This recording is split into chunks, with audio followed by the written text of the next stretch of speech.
Patch 6.0 has some fixes, there's still some bugs out in the wild, and gear progression tips and tricks. These topics and more coming up on this episode of the Escape Podcast for Star Wars The Old Republic.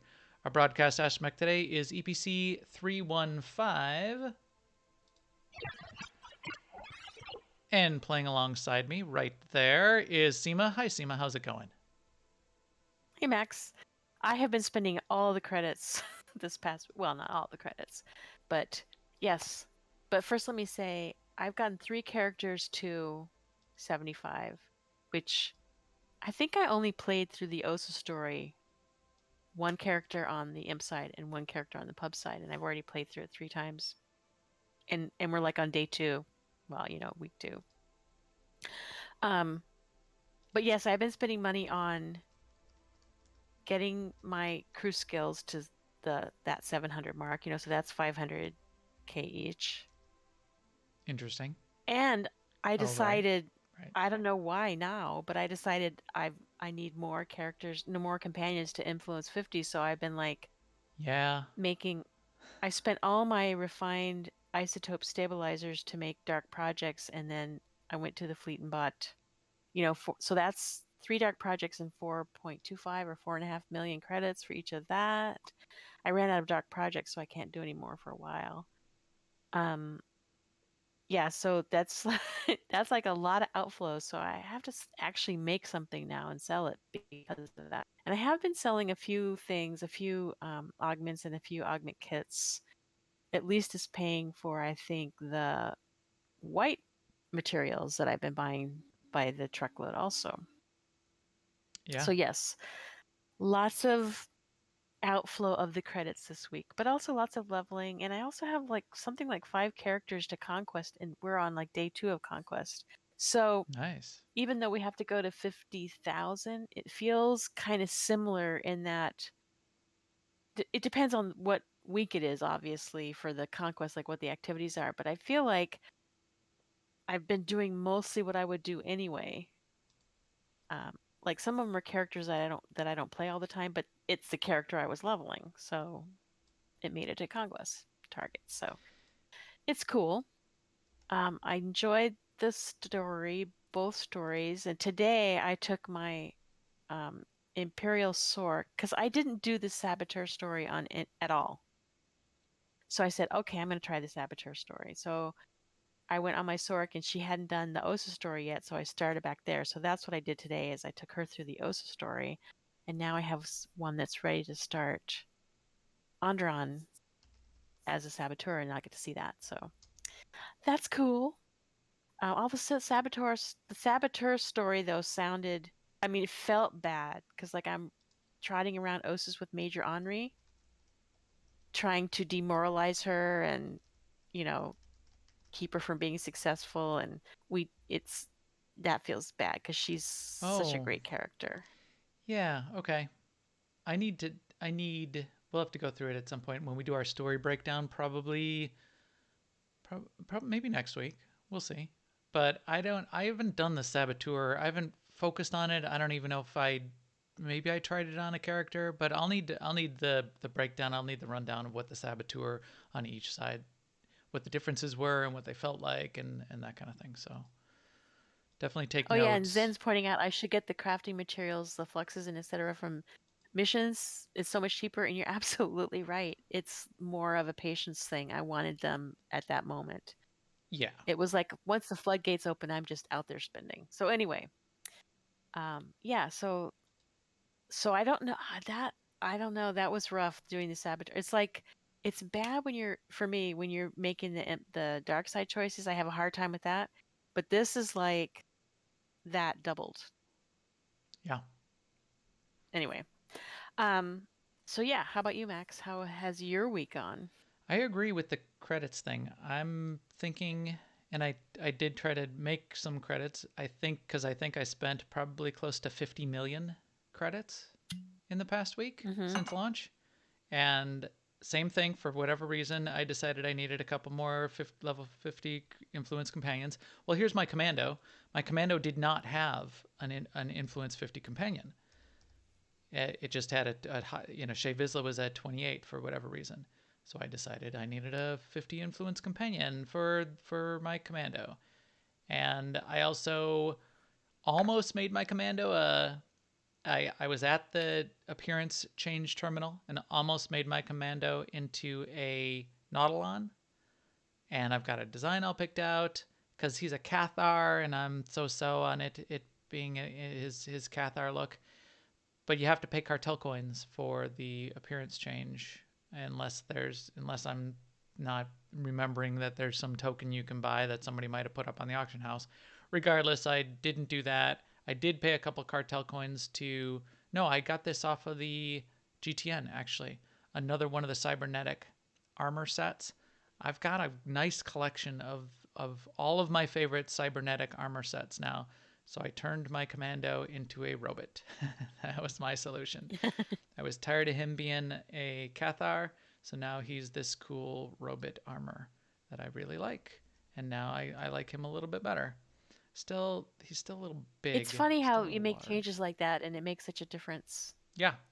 So that's why for my companion, because I needed an influence 50 companion, I picked HK51, who is a good companion for a few of my cybernetic characters now. I actually have three cybernetic characters. I got a different cybernetic set for my power tech, who's the yellow. It's the yellow. It's like 808, which is The bumblebee one. which looks like Bumblebee from Transformers transformed with so when he's walking around. Or like bumblebees from life. Or like I don't understand. That's not a robot. And then I have the other one, which is my favorite, which I forgot the number, but it's the older orange and black with this head with this style helmet and that kind of thing.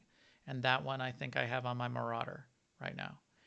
And then all of my drones are one of those really bad. And those are my like my DVL characters that I'm never gonna play again anyway. But I like park them at Datacrons and that's where they live.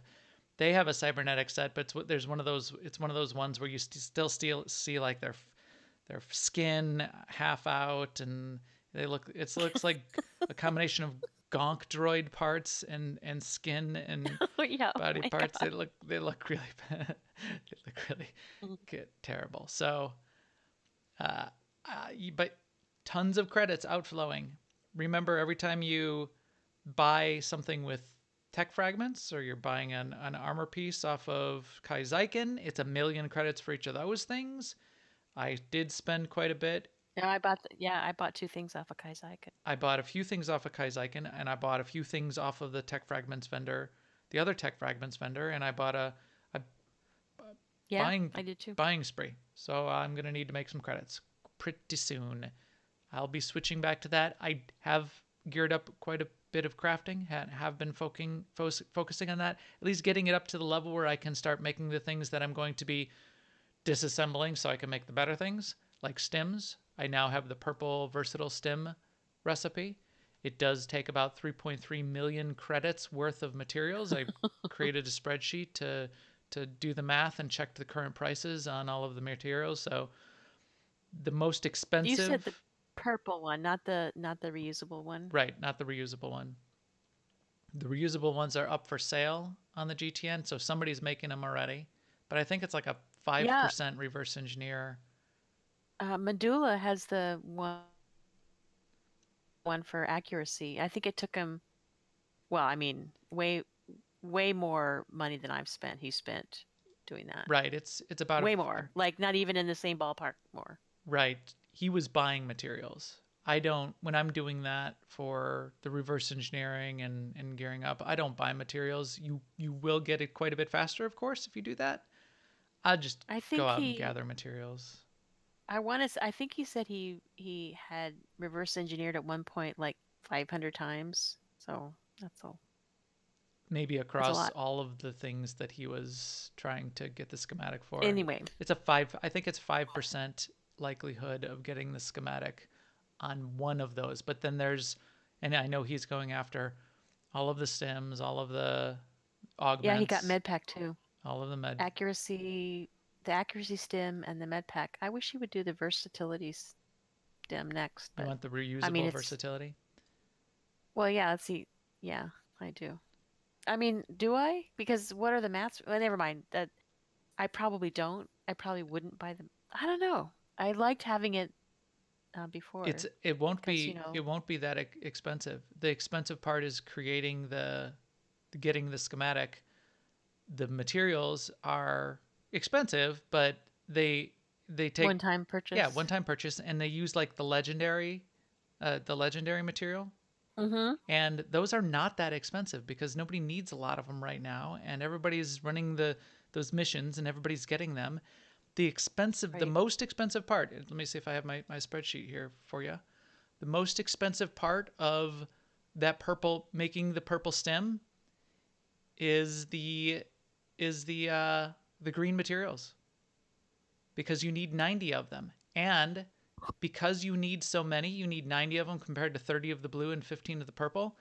On the GTN, so these were the prices this morning, per material, per microorganism, 15,000 credits per microorganism, whereas the blue microorganisms were only 2,700 and the purple microorganisms were 13K. So not only are they per unit the most expensive item because of the number that you need to do the various things and to increase, but they're also the one that you need 90 of ultimately to make one crafting. You get four at a time, but one And they stem. probably sell too. Now I'm thinking that's what I should be doing is getting the green Right. and selling them on the GT. That's if you want to be making money right now, that is what you should be doing. Everyone should be just selling materials, Yeah, selling materials. Story Well, Saver you should said have been doing exactly the it for the same. last week. Yeah, It's going to start needs to start slowing down selling them. now Yeah. because of all of the hardcore rich Tres Comas Club people now have their schematics unlocked, and they're gonna stop buying mass numbers of those materials. But it'll still probably be valuable for a while as other people catch up. So that's what I've been doing. And with that, I think we can talk a little bit about the news. Now, an Imperial News Network report. First up in the news, going back in time a little bit, the HK 55 chapter Shroud of Memory. HK 51, be quiet. Yeah, he's 51, right? Mm-hmm. They tried to do an update to fix the HK 55 chapter. It seems like it may not have been fixed completely, but that oh, and I'm talking about all of these game updates in general. But top of the list is the HK 55 chapter was supposed to be fixed. It's fixed for some people. When you unlock it, it's supposed to be fixed. We'll get to later in the news. They put out a tweet later that may not be completely fixed. But that was one of the top fixes that went up in the 6.0A. Taking a step back. Monday this week, we did get it. Was it Monday or Tuesday? Tuesday. Tuesday, we got the patch. Monday, we got the patch. Tuesday. 6.0A is now available if you haven't been paying attention this week. As the 6.0A. chat room, Sir Galahad said it's the Canadian patch. 6.0A. Good one. Well played, my friend. Well played. So Tuesday, we got this update. Within the first week, there was a bunch of bug fixes they wanted to fix. There are still bug fixes out in the wild. We'll get to that in a little bit as well. A couple of the top bug fixes that I saw that I was happy to have fixed. HK55 chapter, I've already done it, so that wasn't one of them. But corrected a number of issues where characters that were killed due to player choice appeared in the cinematics. This was discussed in guild chat for us. Tetsemi in particular was dismayed to find Theron Sean bopping about in his cutscenes, and he didn't like that one bit. So I think that is potentially fixed. General chat on Onderon is now fixed, which is great because now we can see, about 10 times an hour somebody asking where's the last ship log, and we'll get to that in a second. Which I was doing earlier this week, typing that over and over, and no one was answering. Players can no longer use travel abilities to re-enter the final platform of Objective Meridian Flashpoint after dying. I found this fascinating, and I haven't really explored it all that much, but in Objective Meridian, which is the Corellia Flashpoint, there are quick travel points. There's multiple quick travel points. I don't know exactly what's going on there, and I haven't gone back in there with a group or died and exited or came back in and needed to use them, but they're there. I wonder what the complete point and theory is of that. I haven't explored it in detail yet, but that's interesting to know. And then finally, this last one, which definitely affected us, was the group finder will no longer set operations groups to 16, 8-person operations groups to 16-player difficulty. We tried this at least tonight, and it was fixed for us. Hopefully it's fixed for everybody. We were able to go to Taboro's Courtyard, which we were not able to do last week. Well, Hive of the Mountain Queen is what we did with the group finder, but same thing. And then we walked into Taboro's Courtyard. But yeah, same thing. We did not get the 16-man version of Hive of the Mountain Queen. Lair of the Hive of the Mountain of the Queen of the Hive. Yes, this is true. Yes. Taboro's Courtyard last week was crazy. I think we mentioned it last week, but it was. We thought we were terrible. we thought whatever with the scaling we're used to thinking of ourselves as terrible. The scaling must be broken because he enraged and we were around 50% with him enraging. That's nuts. Which is right on schedule for an 8-man group in 16 to be doing mode. 16 men. Yes, it was. So now we've learned that was a bug. So speaking of bugs, HK55. They put in a fix that fixed it for many people, but there's still some people that haven't been fixed. And then they put in another fix that was meant to clear it up for everyone, but there's still some people reporting that they can't get HK55. Whether it's unclear to me from reading the thread really if it's still not working or if they are not looking at the right indicator. Because the like I saw one post where a guy said that it's still not working for him because the Alliance alert is grayed out, and then somebody else said, yeah, it'll be grayed out until you do X and Y. So I don't know. I do not remember the ins and outs of that because I did it so long ago, but hopefully it's fixed and some people will be able to get it going for them. So that's the status now. So the cartel market may unlock it for you, but you may have to do the prerequisites for it, is what it's potentially sounding like? Yes. And the prerequisites, I believe, which I found were, I thought it was a chapter in, you needed to do the chapter where, spoiler, you needed to do the chapter where HK55 dies, and you have to have progressed at least that far through the story, or started on Onderon, or started on Iocath and auto completed all of those chapters. But unless you did that, then that chapter wouldn't, when it was available to us, wouldn't unlock. You couldn't do the next chapter when he, as with any of the story in Kotet and Coffee, you couldn't do chapter 5 without having done chapter 4. You couldn't do chapter 12 without having done chapter 11.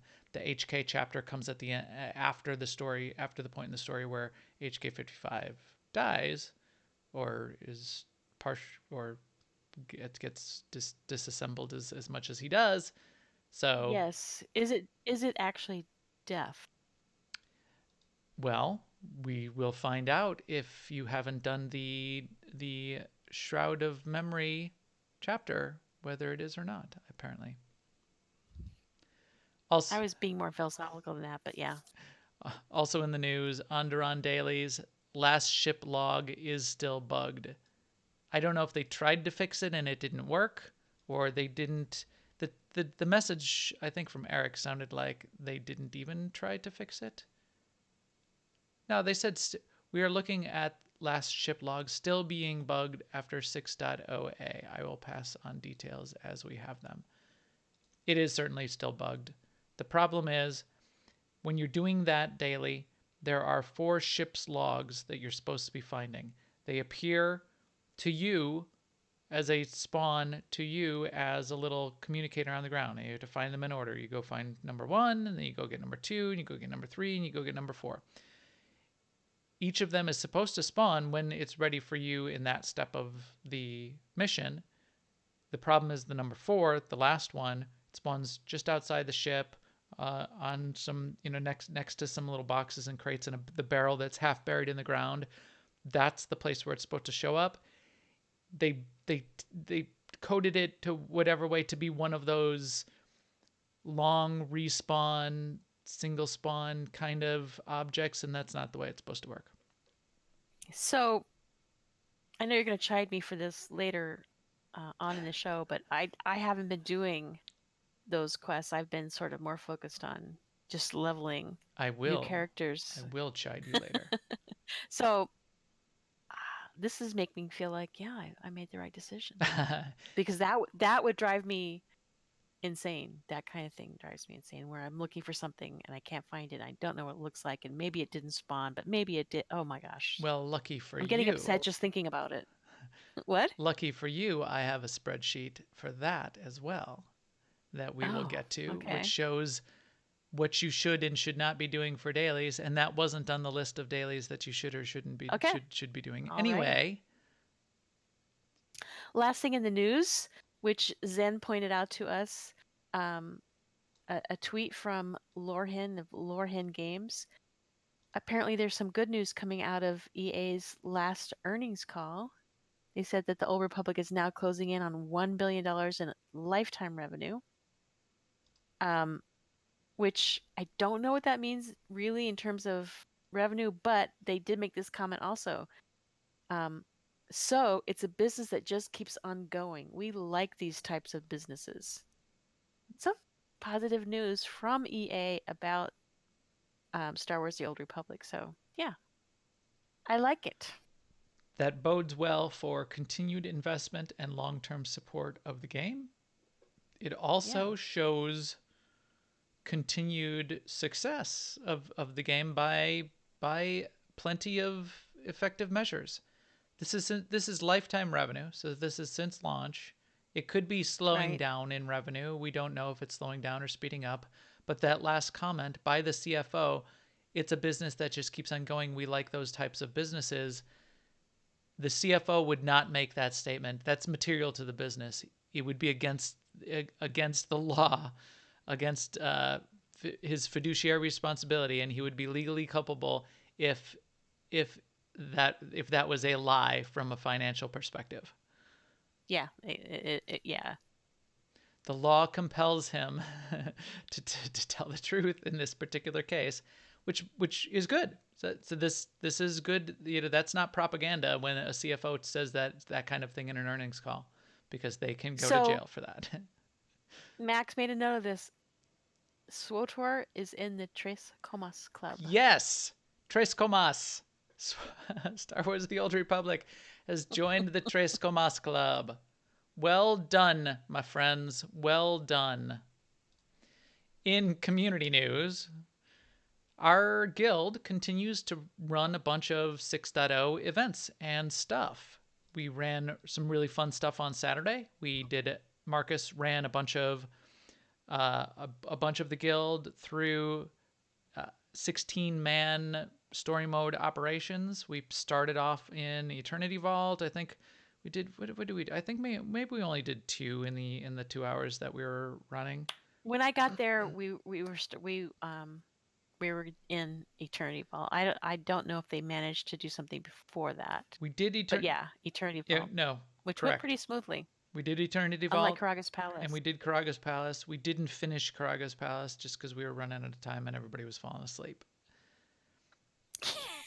And by everybody, he means me. I was falling asleep. No, a lot of people were falling asleep. Marcus was falling asleep.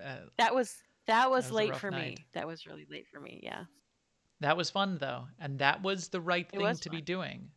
Operations are a good thing to be doing. And we'll get to that as well when we talk about our Gears of Star War in very shortly. What else, Seema? I know we're behind on this. Let's pre-announce it again and tease it one more time. Go ahead and do that, and then we'll talk about why we're behind on it. So as with previous expansions, the awesome Preferred Till New Ops, or as we know and love him, Sakic and the Guild, is sponsoring a 1 billion credit Ops Boss Kill Bounty. It's a contest. This time he's using us and Bad Feeling Podcast for advertising. Details will be announced soonish. But yes, it's going to be 1 billion credits. It's going to be, you're going to submit screenshots of your boss kills to that's going to be the overall look of it. More details to come.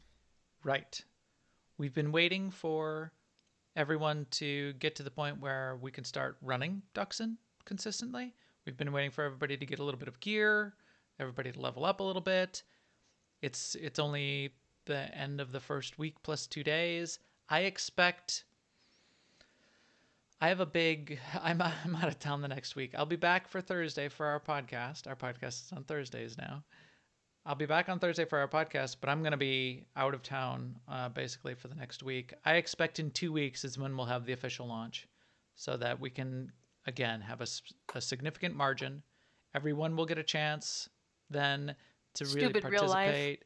Everyone will hopefully be geared up enough where everyone can start running Duxon, and we'll all be able to be submitting our screenshots of Duxon and boss butts to make that work. Also, shout out to the chat room. Got a bunch of awesome people in the chat room, like Cybercat Dan, who says, I've never done an op. Cybercat Dan, you should join us. Alea Iacta Est, our guild. Every Tuesday night, we have an open guild night, open to everybody, whether you're in the guild or not. And we'll typically be running group content of some kind, often operations, and we would love to have you in there if you are level 50 or above. One of our favorite things in MFN is somebody who's never been in an op before, so we would love you. Yes. We would not consider you a drawback. So don't worry about gear. Don't worry about knowing anything about any of the operations. Don't worry about being anything besides high enough level to get into the operation. Those levels have changed slightly. I think it used to be level 50. Is it level 55 for some of them now? 55 to 75? I don't know. I think it's 50 to 75. Maybe it's still 50. Be high enough level to get in. Have a ship. Zen. Yeah, have a ship. have a ship. And come join us. And if you've never been in there, then we make sure that you watch all the cutscenes. We tell you the story of why what's happening is happening. We promise that it will be the last time you ever have to fight Kephis, no matter the operation we're doing. and we'll get you going. So shout out to everyone else in the chat room. Thank you very much for helping us out, for providing us feedback and comments as we go along. And now, where are you getting gear, Seema? I know one good place to get it. These babies in Ord Mantell. You like?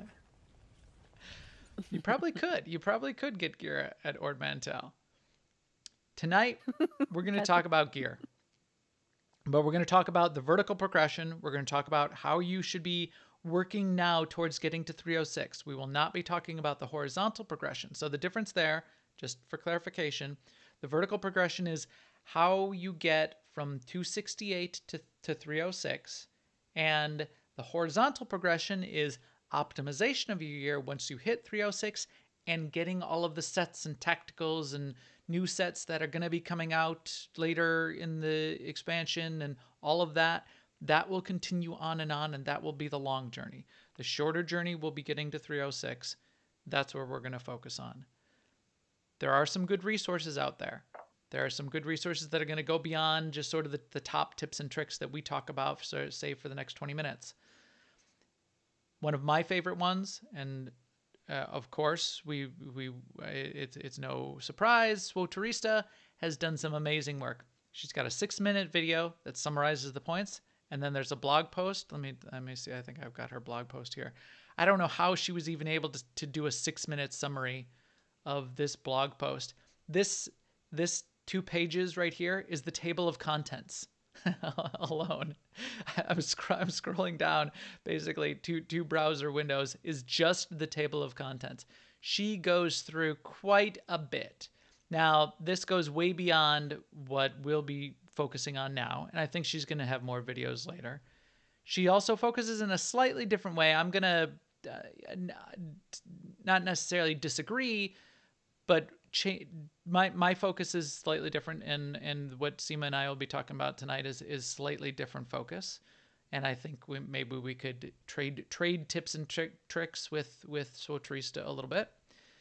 And then we'll give you a little bit of some of the things that we've discovered that we're just hearing about on the side from some of the teams, and I played with some teams on Sunday where we found some secrets of the system we think that you'll need to keep in mind as you try to get all the way to 306 as optimally as possible.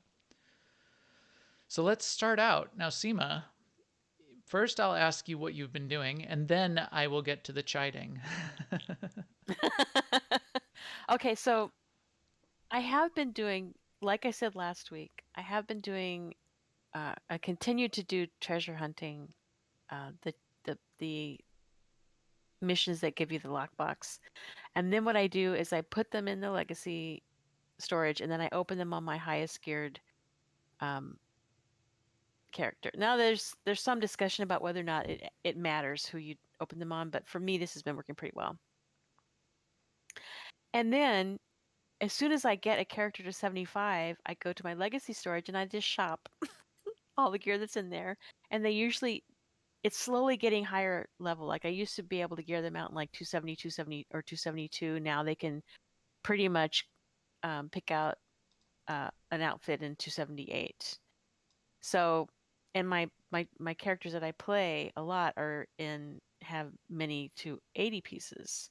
So that's one way I've been doing it. The other way is just renown crates, and also the crates. I have run a few flashpoints because we're trying to get the 5 flashpoints this week. And those actually, in the crate that comes from that, there's a lot of gear in there too. Yes. So that's what I've been doing.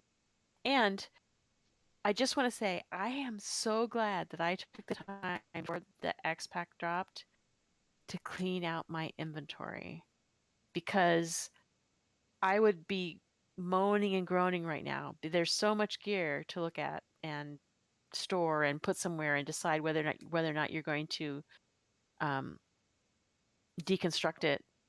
If I was in my normal state of almost full inventory, I would just be complaining right now. You'd be going crazy. Everything you do. But now I have room for everything, and I'm trying to do. See, BC's my idol for this. I'm trying to clean out my inventory before I log out instead of saying I'll deal with this later. I'm not a fan of that because when I log out, I'm tired. And when I make decisions about what to disassemble when I'm really tired, that's a risky proposition. However, we're in a sort of golden moment right now because the actual gear doesn't matter. The only thing that matters is the gear level. And it's easy to look at it and go, nope, I'm only saving 276 because I don't need 272 or 274 right now. So Kind of. I put this. Kind of. No, it's true. Well, it is true, except when you have the piece that has a 282 mod, a 280 mod, and a 276, enhancement in it. And then you need to look across your other pieces to see if that 282 I don't think so. mod can stick in another of your pieces, because I don't think that does affect your gear score. Are you telling me that? Okay, are you telling me that if I have a 276 piece of gear and I put in a 280 enhancement, it's going to change the gear rating of that gear? Yes, piece. Absolutely. So here's my assault cannon. My assault cannon is rated 281. It's rated 281 because the barrel is 282, the mod is 280, and the enhancement is 282. If I put a 282 mod in for that 280 mod, my rating goes to 282. Well, there you go. It used to be just the armoring. Correct. So in fact, we'll do it right now because I got a 282 mod. I'm gonna still keep the. So here's the problem. I'm gonna keep this 280 mod because I still might need it in certain cases. And now when I put the 282 mod in, I still kind of stand by what I said, because then if you're going to change out mods, just put in the higher gear level ones. I mean, you don't have to really pore over them and go, well, what is my alacrity versus my crit and my accuracy? It just doesn't matter right now. It pretty much doesn't matter. Although that's my other problem. You're right for the most part. I'm doing a couple things which I don't recommend people do with gear. One that I mentioned earlier tonight is I was leveling up. I wanted a tanking set along the way as well. So the other thing I was doing was on my Vanguard, which I was playing quite a bit this week, I was using my DPS set because it was 280, 282, and I was getting tank pieces, and then it was much more difficult because I couldn't just compare it to the pieces I was wearing. I had to compare it to the pieces that were sort of down in the bottom of my inventory, which was the tanks that I was building, which was fine. And then I ran into this situation where I started to get tank pieces that were higher gear score than the DPS pieces that I was Right. wearing, and I didn't. Right. Then I You was. don't want that. Then I had to go to sleep. Yeah. So then I Yeah. said my new system, but I think your system is perfectly fine, especially if you're doing it the way you're talking about and the way I would recommend is focus on a set. Focus on your healer set, get that all the way to 306, then get your other sets. It's going to be much easier. If it's getting complicated though, my system is for the last couple of days has been the first thing I do is clear out all the inventory instead of the So last thing I do before to I go will to sleep. say that if I get an item like a shell that has a set bonus and it's not the highest gear level, which it usually isn't, I do take all those and put them in a special place in my legacy storage so I know where they are to go Absolutely. back and look at later when I'm concerned with horizontal Yes. gear progression. I would never So, deconstruct or delete a set, any of the set pieces at this point in the game. I would collect and keep all of those, keep all of the tacticals, and keep all of the shells that have the set bonuses on them, including the one. There's one you have to be careful of that you certainly want to continue to collect as well. I think it's called something amplified. It doesn't have a set bonus, but it has an extra note at the bottom that says yeah, uh, it does this or does that. it gets extra amplifiers on it. That's basically its set bonus. Okay. So even though it looks like it doesn't have a set bonus, it's still gold colored. It's something you'll want to make sure that you're keeping. But yeah, you're absolutely right. I would also agree to keep all of those.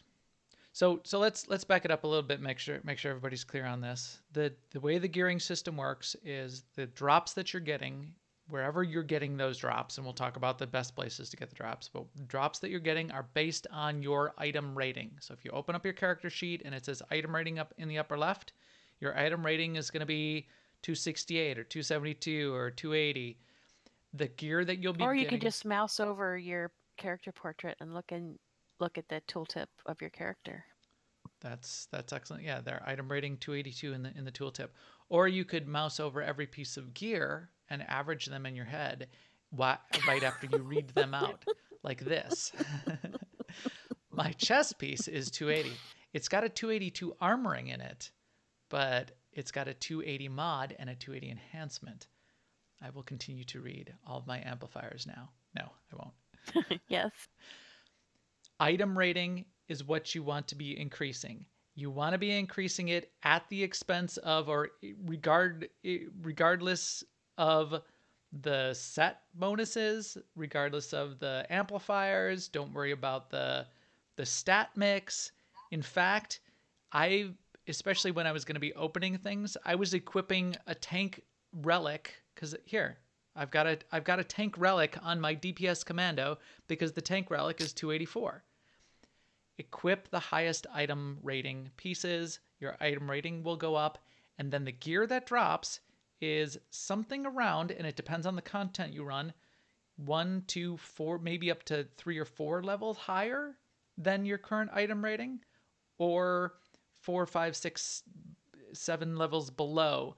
Your item, the range will be based on not only just your item rating, although that's the key aspect of it, but if you're still wearing like a 270 piece, you might still get pieces down around that level range as well. So there's a couple things that you want to do. You want to make sure that you're getting your weakest, lowest pieces up as quickly as possible, and your overall item rating needs to be brought up as quickly as possible at the expense of anything else until you get to 306. Once you get to 306, then you'll be worrying about 110 accuracy. You'll be worrying about what your set pieces and set bonuses are, and all of that kind of stuff. The second thing, Right. which people are confused about and are not clear about, is renown. Renown and renown boosts and renown crates and getting renown. And here's my renown bar. And look, as soon as I fill up this next, I think, what do I need here? I only need like 2,000 renown points. I could basically just kill 2 mobs and I'll get another renown crate. That's great. Renown crates are not CXP crates. This is not the primary mechanism that you should be using to get gear. They're a little side bonus that happens once in a while. If you forget to put a renown boost on and you're not optimizing your renown, the maximum amount of renown that you could be getting, that's really not that much of a problem. It's a side thing. That's not what you should be driving for. That's not where you should be getting gear. Renown is not your primary path. Renown isn't where you should focus. We will talk about where you should focus instead. Don't ignore renown completely. I always run with a boost. I always have we have the renown perk for our guild. Especially since you probably have 1,000,000 boosts. I probably have about 100 boosts spread across characters right now, at least. Maybe about 100, 150. I keep most of them in legacy storage. They're legacy bound. All of the CXP boosts that you had have now been converted to renown boosts. You should be running them all the time that you're doing stuff. But you'll get renown crates, and you'll get stuff out of the renown crates. You'll be disappointed at what comes out of the renown crates. It's fine. Yeah. It's fine. Now, you talked about, Seema, some of the things that you've done. Where were you finding the best gear? Was the where you were getting the upgrades? Where was it feeling like those were coming from? Well, tonight it was from what we did tonight, which was ops and flashpoints. Mm-hmm. The highest level ops and flashpoints that you can do, which means doing story mode ops and flashpoints is good. Doing veteran mode is better, and doing master modes are best. That's a great way to go and get gear. You'll get tons of gear. You'll get 2 types of gear. There'll be gear that you can roll on with other people. It's sort of, it'll drop for everybody. You can meet or greet on it. And there will be personal loot dropping from all of the bosses in those places. That is a great place to get gear.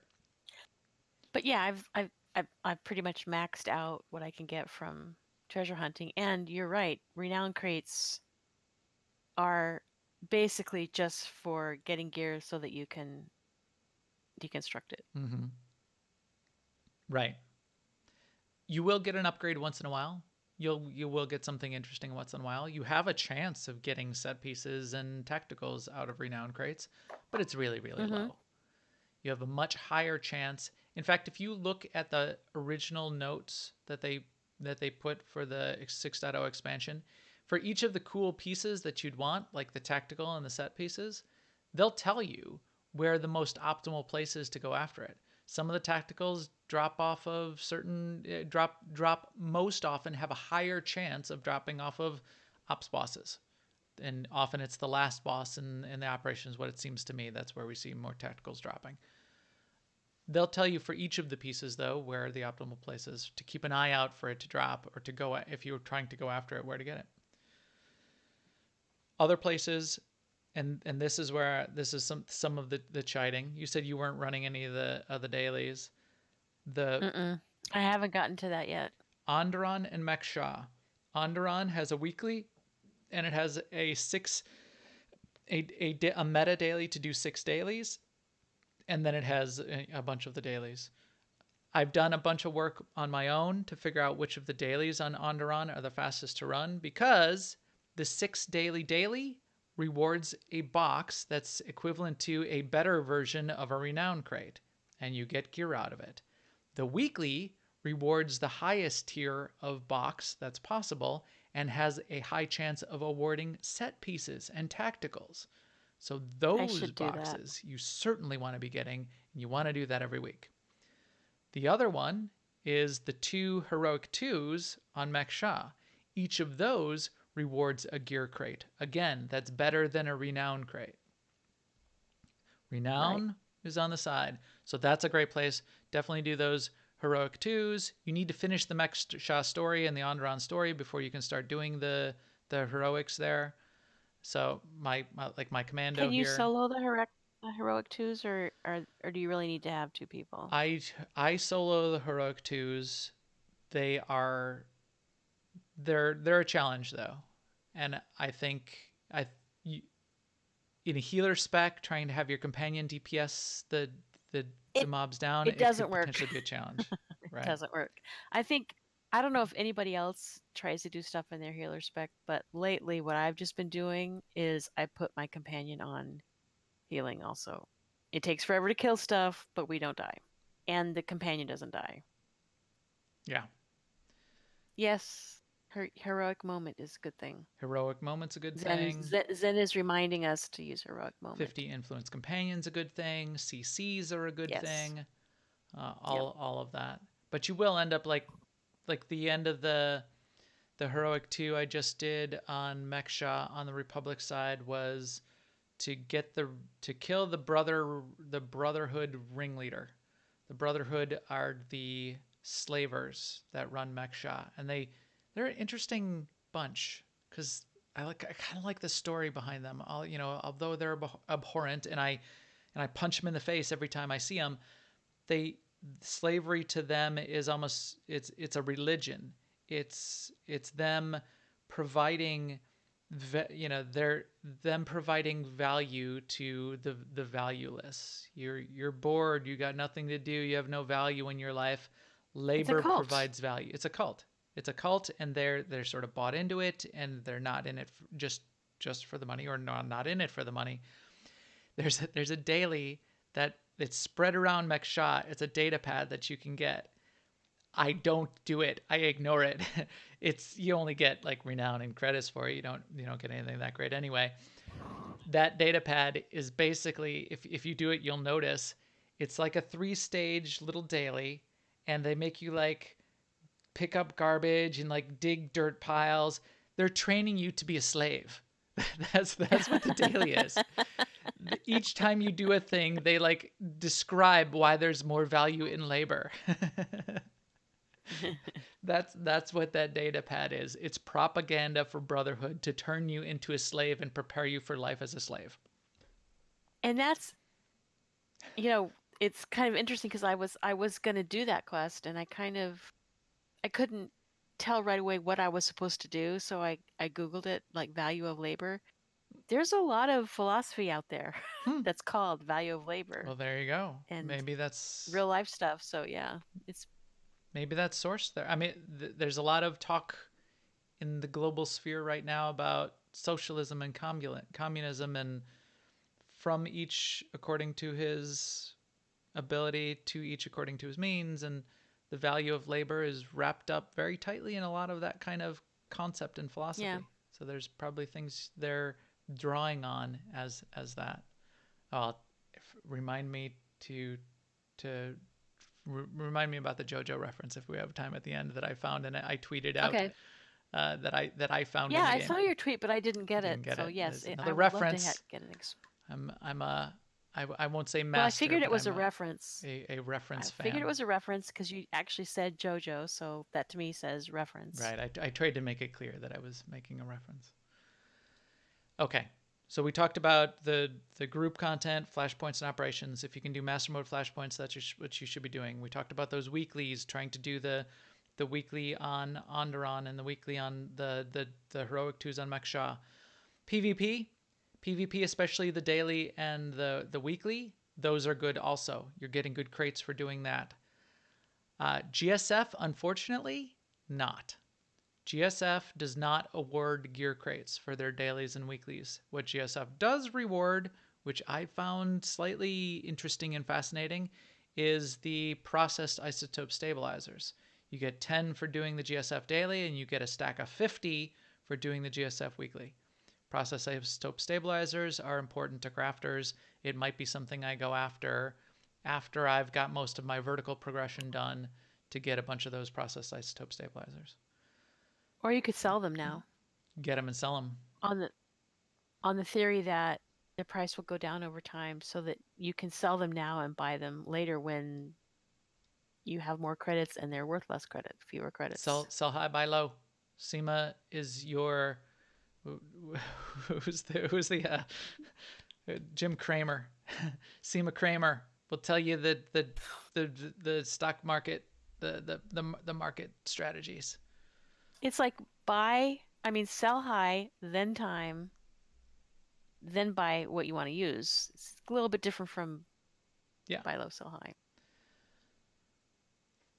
The other thing that you're going to be getting along the way from doing everything, from disassembling some things, and there was Zen had a question earlier about should we be deconstructing when I open a renown crate in the renown stash, or should I be taking it out and then deconstructing? That's a good question. I don't know if there's a difference. I've been taking everything out of the renown stash and then deconstructing it afterwards. I didn't catch exactly if it was better to be deconstructing it within the renown stash. I don't know if you're getting all of the same amount of tech fragments and Jawa materials that you would be if you take it out and deconstruct it. That's a good question for somebody to answer. But you do get. I take it. What do you do? I take it out and deconstruct it because you can't tell what it is. Some of the things you can't tell what they are. You can't see the stats on them until you take it out. Some you can, but some you can't. The other thing is what you do get when you deconstruct within your stash is renown. So you'll get more renown. So you'll get higher. You'll maybe get your next renown crate faster. But as we said, renown is secondary. If you're a crafter, you're and probably also there's be no wanting advantage to being a adjustments. higher level. There's no advantage to being a higher level of renown than what you are now. Correct. There is the renown rank number. Yeah, that's a good reminder. The renown rank number doesn't matter. That's what SEMA's reminding us, which is awesome and spot on. Being 180, being 300 renown rank, no difference whatsoever. Each little bit, you're gonna get another renown crate. You can open it, maybe get something out of it, maybe you won't. It's fine. It's on the side. The other thing you will be getting along the way, though, especially as you're deconstructing things in your inventory, you're completing things. Every renown rank, you get 100 tech fragments. Everything you just deconstruct, you get 5 tech fragments. You're getting a bunch of tech fragments along the way. Your tech fragments cap at 5,000. 5,000 is not very much. I'm surprised. No. At least 3 times in the last week, I tried to deconstruct something that said, you might not want to deconstruct because you've hit the cap. And I go, oh, why? It just happens. And I'm frustrated because you don't want to hit that cap. Those are valuable. So let's talk for a second about, have you spent tech fragments? Have you bought things with tech fragments, Seema? I'm sure you have. I have. I bought 3 things. 2 I bought from Kai Zyken because I like them, and I don't know when they're going to be on the vendor again, so the whole gambling aspect of Kai Zyken totally worked on me. And the other thing I bought was a weapon because it was the lowest. I wasn't getting them. Yes. And it was the lowest gear level item I had, so I wanted it to kick me over that, start moving again. So you're absolutely right, and you've stumbled on another best practice for getting to that vertical progression as optimally as possible. Just as I did and sort of discovered. So there's 3 vendors for tech fragments. Kai Zyken, who only shows up on the weekends, and otherwise you'll see you can go to where he is on that second bay over on the fleet. His doors are closed. All of his cabinets are closed. All of his you can't buy anything from Kai Zyken until the weekend shows up. Then when the weekend shows up, Kai Zyken's available. So we'll talk about Kai in just a second.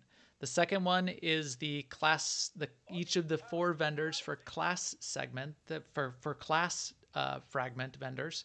So they're in the last bay. There's one for each of the classes, and they have on them all of the sets that are purchasable and all of the tacticals that are purchasable. All of those sets and tacticals, they're at about 3,000 per piece typically, and 1,000,000 credits in addition to that. So it's pricey stuff, and that's that long-term horizontal progression. The third vendor is the Spoils of War random tech fragment vendor. It's about 450 tech fragments for a weapon or an offhand, and it's less than that. It's about 150 or 175 or something like that for other pieces. So they vary in price a little bit. The key there, that Seema just described is as you're trying to get your item rating up and you're trying to ensure that you're getting the optimal range of possible gear coming out of the next crate that you're going to open, if you have any pieces that are lagging behind, and weapons are a great one for this. If I was, say my item rating is 282, but I had mostly 284, but a 276 weapon that was really holding me back and getting me a bunch of 276 stuff coming still out of crates, I would go to that random vendor. I would use up 450 of my 3,500 tech fragments, and we basically got 2,000 tech fragments in an hour tonight. I would use that. Yeah, we did. I would get an upgrade. The upgrade that you get out of the tech fragment is typically based around your item rating, so you have a good chance of getting that 280, 282 weapon, even if that's the piece that's lagging behind at 276. That's what you want to go after. That's what you want to do.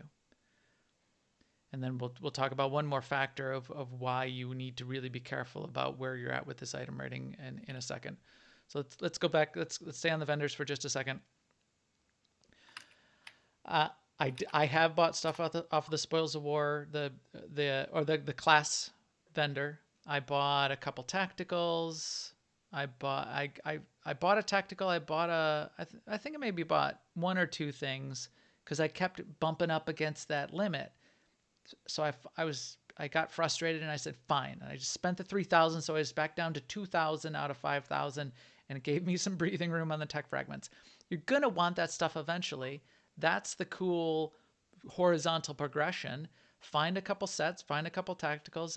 I'm going to get more than just one tactical from my mercenary. I'm probably going to end up with 3 that I'm going to switch back and forth between and try out. So it's fine. The tactical that I got is I liked this one, which was Rolling Boil. It increases mastery by 5% for 5 seconds when a relic triggers. So if any of my non-on-use relics trigger, then I get that. I had another relic, I think that was every time you do damage. This is Kral's Accord. This is the one you get out of the story, which is kind of cool.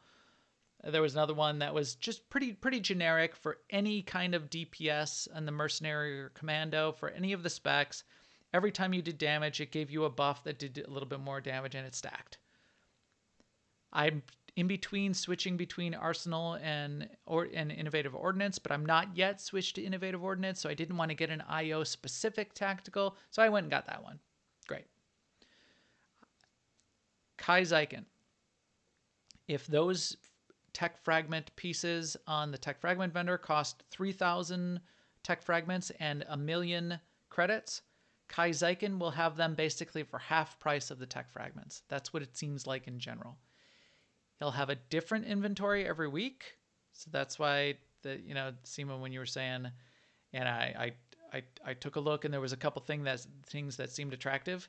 You're absolutely right. I'm going to be saving up fragments for the weekend. I'm going to want that stuff eventually. I'm going to be collecting some of those sets. And in fact, there was a set piece I wanted off of Kai that I couldn't buy because you can't buy sets for characters that you don't yet have at 75. If it's for a different class. There was a Marauder piece, a Marauder Sentinel piece that I wanted, and I didn't have a Marauder Sentinel at 75 yet, and it was like 11:30 on Sunday night, and I had to get up early for a flight the next morning. And I almost stayed up just for the next hour it was going to take, or 45 minutes or whatever it was going to take me to level my Marauder to 75 because it was a really cool set that I really wanted. But it was only one set piece, and it's going to be a long journey as it is. So I'll get them eventually. Keep an eye out on Kai Zyken. There are cool things that are going to show up there that you are going to want. You will want to I be know spending them. he shows up on the weekend, but does he show up on Friday night or Saturday morning? I thought he showed up on Friday morning. I thought it was Friday, Saturday, Sunday. Yeah. Like Friday at 10 or Friday at some point. Yeah. I'm going to look in the morning. And the chat room in my guild suggested that, of course, I would be wanting whatever tactical gave me 3 rocket outs instead of 2. And my answer to that is, if you look way down here in my mini map, right now there's a trainer over here behind us. And I've been playing my commando for a while now. And if we go look over here at this trainer, for some reason, there's something for me to train on this trainer who trains. Why is there something on that trainer? Because I haven't even trained my second rocket out yet. That's why. I haven't even bothered. The heck? I'm just fine with rocket out. The other thing I've started to do, I swear I do need to make that video. Seema said I should make a video and set it to music for all of the awesome boss fights where even one rocket out basically kills you. I just need to do that over and over. Right. Oh, look, I'm fighting the Rancor in Karaga's Palace. Rocket out, I'm dead. Avela and Esne. This is a really cool platform I'm on. Rocket out, I'm dead. Good times. This is great. Yeah. My new ability for 6.0 is just so awesome. Let me count the ways. Let me count the boss fights where not only should I not use it, if I use it, I will die. That would be great. All right. I just derailed myself. Where were we? Kaizyken. Save up some credits for the week. Save up some tech fragments for the weekend. Buy some of those things off of Kaizyken. You're going to want them eventually anyway. That's a good thing to use it on. Now let's get back to sort of the last point that we'll wrap it up on. The gear progression, you're trying to get the 306. As remember we said we said doing story mode content is good, doing veteran content is better, and doing master mode content is best. The reason for that is the range of possible upgrades that you can get is higher for each of the higher tiers. And now what we found, and this is a little bit of a discovery, and we're still working it out, and maybe somebody can sort of do the math on it, is there seem to be points in the progression when you'll sort of hit a little bit of a wall. And what the deal is there is at these points where you seem to be hitting a wall, especially when you're just mostly doing story mode content. You say you're doing an operations night and you run through 2 operations and you're at 279, and 2 operations later, you realize you're still at 279 and you're a little bit frustrated. All of this gear is dropping, but you're still at 279. What is going on? What seems to be happening is the way the algorithm is working and the way those upgrade windows are working, there seem to be a couple of these breakpoints where you'll get yourself in a situation where until you get to 2, and I hit this at 279, until you get your last piece up high enough so that it hits your average score goes up to 280, you won't be getting any of those 282, 284 pieces that are gonna progress you and jump you forward again. So I'm calling that a little bit of a break point or a sticking point or however you want to think about it. You need to keep an eye out for those when you seem to be hitting up against that wall. Look through your gear, find your lowest gear piece, go to the random gear vendor and fill in that piece. Or look through your inventory or look through the mods, find out what's holding you back and get you up over that threshold. The other thing that you could potentially do is just go after the higher content. Go do a veteran or go do a master mode flashpoint. Master mode flashpoints are going to provide you that best level range, and you won't be hitting those breakpoints. You won't be hitting those little walls. Master mode flashpoints are hard right now, though. That is going to potentially present you some challenges. Go get a group, get a tank, a healer, and 2 DPS. Spend the time CCing things and get yourself through a master mode flashpoint, and you'll get those upgrades. You'll still potentially have pieces that are lagging behind because it's RNG, right? So you might be at 284 and 286 from all of your pieces, but your legs over here are still 278. Well, all right. Go to that tech frag vendor. You're getting loads of tech frags. It's only like 150 or 175 tech frags to upgrade the legs. Go fill in that piece, and you'll get a nice little significant jump. And now none of your pieces will be too low to be holding you back and dragging you down. Does that make sense, Seema? Yes, it does. I found that quite a bit on Sunday. I ran with Marcus's group on Sunday, and we were running story mode operations, and I was at 279, and that was an issue for me because I got, I was an hour and a half later, and we were cranking through some story mode operations, and I was still at 279, and I I I complained. I got, as Galahard is saying in the chat room here, I got a little salty. the heck's going on? I thought this vertical progression thing was supposed to be relatively fast. Yeah, that was my problem. I was bumping up against that wall. I had a couple pieces that were holding me back, and So what did you do? I went to the tech frag vendor and I cleaned up those pieces. Oh, okay. And then So you didn't talk your whole team into doing veteran mode veteran mode ops flashpoint or instead? veteran mode ops? No, I did not. I did not. The other trick is when you open the crate is when it decides what gear item rating that you should be getting. If you're having that problem, you're bumping up against the wall, you get a couple renown crates because you just went through an operation, don't open them. Wait till you get out, take the tech fragments that you got, because each time you get a renown rank, you get 100 tech fragments. Even if you don't open the box, go to the tech frag vendor, fill in the piece, settle your gear score. Look at the other weird thing you got to watch out for is you might get a piece that drops, and I think I got two of these today. I got a assault cannon that had a 280 barrel, a 282 mod, and a 276 enhancement. So the overall gear score of the assault cannon was like 280. That 276 enhancement was holding me back.